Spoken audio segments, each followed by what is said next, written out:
Hello, my name is Trevor Ostin, and I'm here to present to you a target-based curriculum and target-based grading system. The target-based curriculum and grading system focuses on content-focused instruction with application to the real world. This is similar to standards-based curriculum. The two go kind of hand in hand together. The grading system is just a little more focused on each target versus the overall standard. The targets that are going to guide this curriculum and this learning are the knowledge targets, the reasoning targets, the skill targets, and the product targets. The knowledge targets, they are what students actually need to know. The teachers will present the information straightforward to the students of what they are going to be given and what they need to know. The reasoning targets are what you need to do with the information. Now that students are told what they're going to need to know, they need to know why it's there and what they are going to do with it.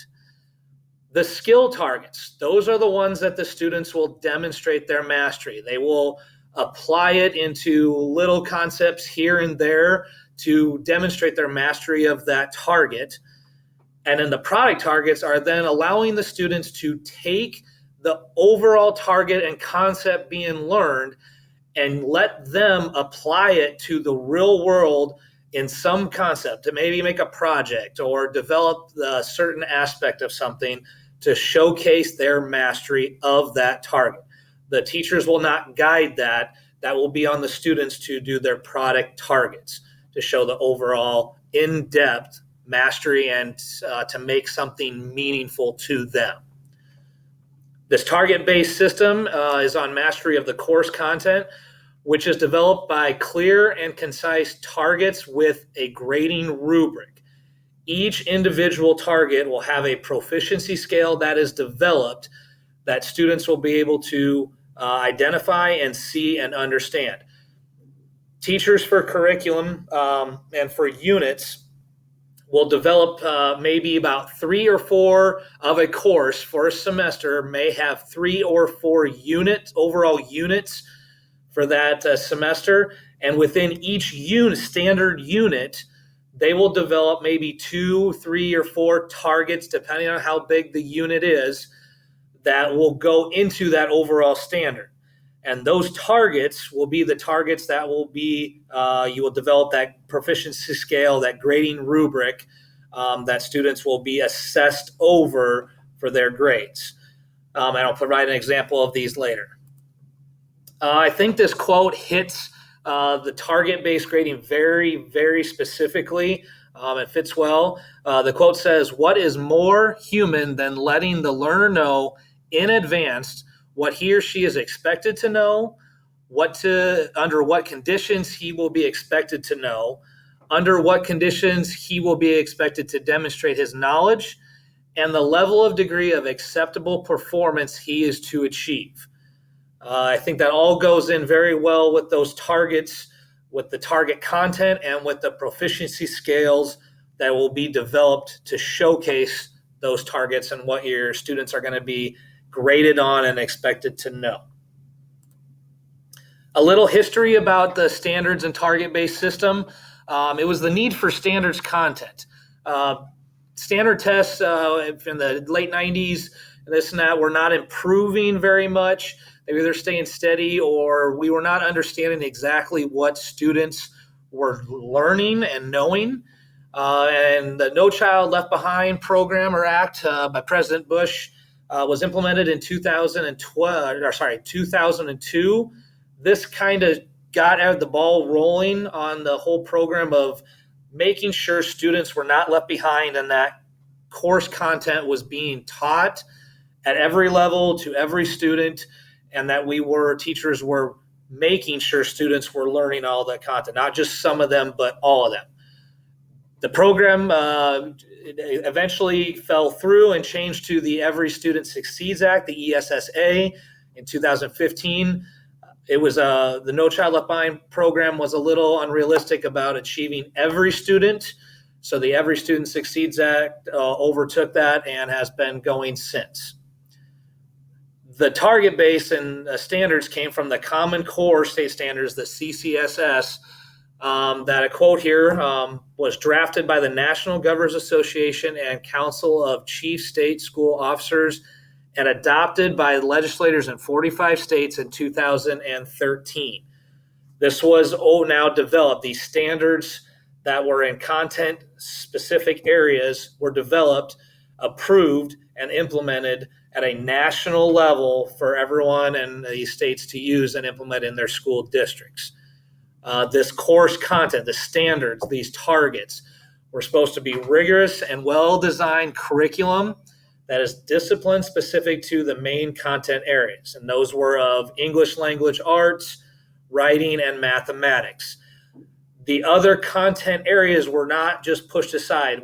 They were still wanting to be focused on, but these main areas needed help, they needed support, and these areas are ones that students will use throughout their life or later on in life, and so they wanted to be focused on a little bit more.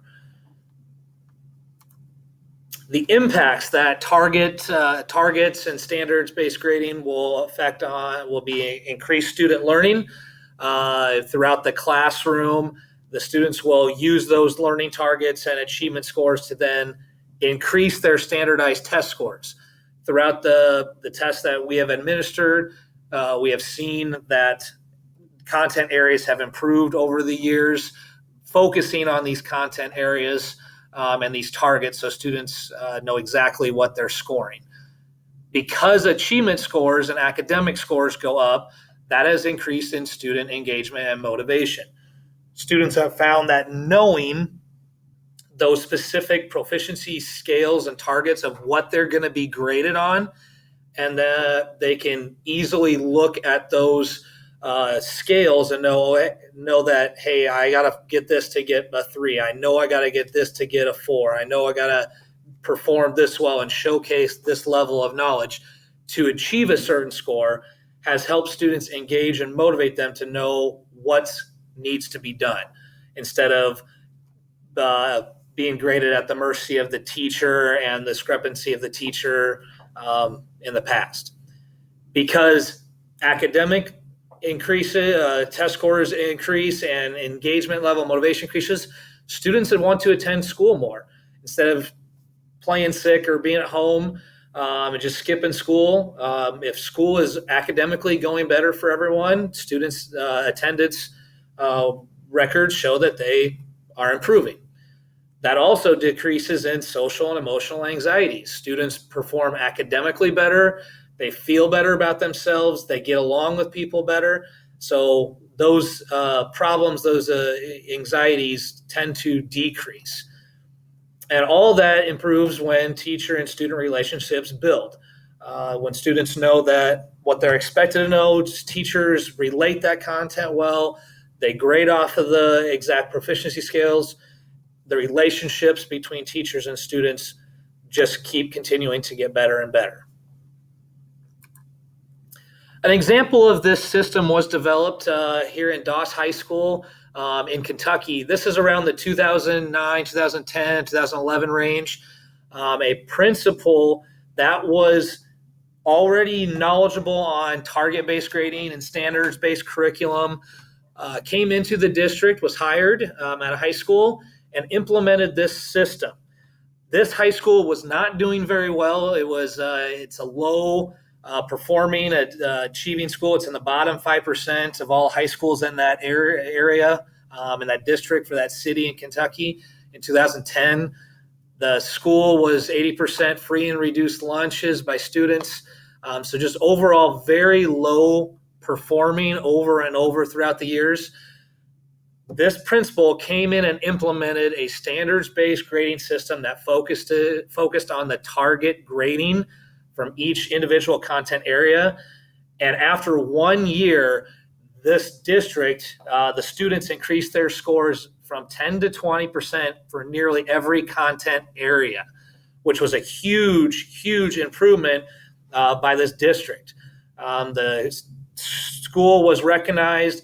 It still had much more improvement to be done by its students in the achievement scores on the standardized tests, but it was a great start after that 1 year. And throughout the next few years, the school district continued to climb and climb and climb in its achievement scores.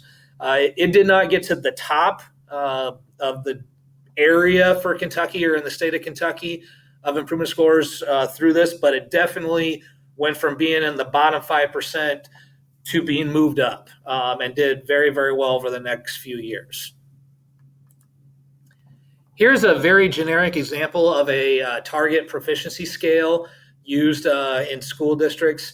You can see it starts at the top as a 4 and goes all the way down to a 0. 3 is the main proficiency level that you would want students to achieve, and kind of the target area for what you want them to demonstrate that knowledge of understanding of each target. If students can show their mastery, their advanced level, and demonstrate the content being showcased in some way, then they can achieve that 4 of going up and beyond. But here's just a generic proficiency scale used. Here is also a proficiency scale that is specific to our Norfolk Public Schools Algebra 1 course content area. This is our scale that we use, just has a 4, 3, 2, 1 down to a 0. This is in the, like I said, Algebra 1. This is in the first standardized unit of equations for the year, and this is target 1A. There are 3 targets for this overall standard unit, but this is the target and the proficiency scale for to solve linear equations. Students will be shown this proficiency scale before they start the unit, and they will be, in most classrooms, they are posted where students can see these as well to know how they are doing or what they are expected to know in order to achieve what type of grade for that target and that overall standard unit. This is also the grade conversion scale from a target-based grading system over to a 4.0 GPA scale.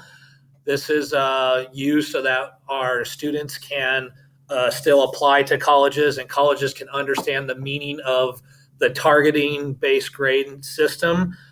So since colleges are not yet using this, but we can transfer our targeted grading system over to the 4.0 GPA scale.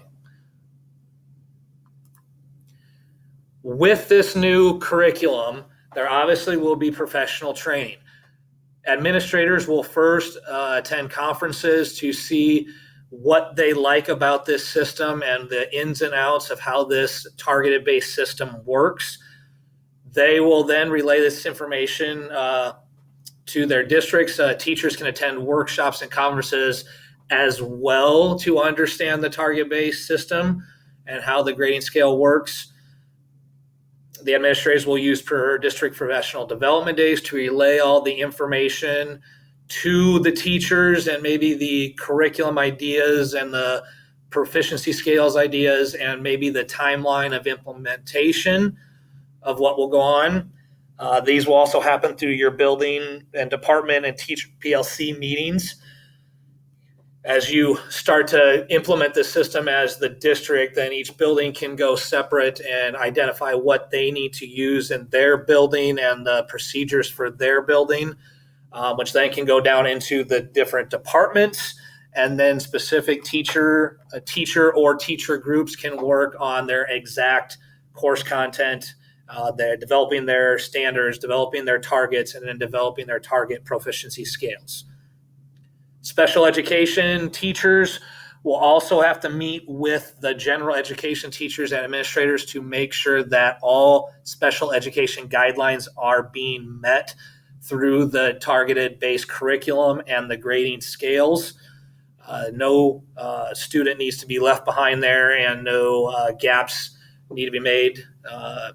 So the general education and special education teachers need to work closely together to make sure all things are being met. And then a presentation or a form or some type of letter to the students and parents will need to be sent out. So that way not only the administrators and teachers know what's going on in the target-based system, but also the students and the parents understand what is going to be implemented, what is going to be expected, how it's going to go, and how everything will be graded. That is my presentation over the target-based curriculum and grading system. If you have any questions, please feel free to contact me at my email, or I work at the Norfolk Junior High with the phone number that is presented. Here are the references that I use for this presentation. Please feel free to dive into any of those references and for further information as you so choose. Thank you, and I'm glad you enjoyed my presentation.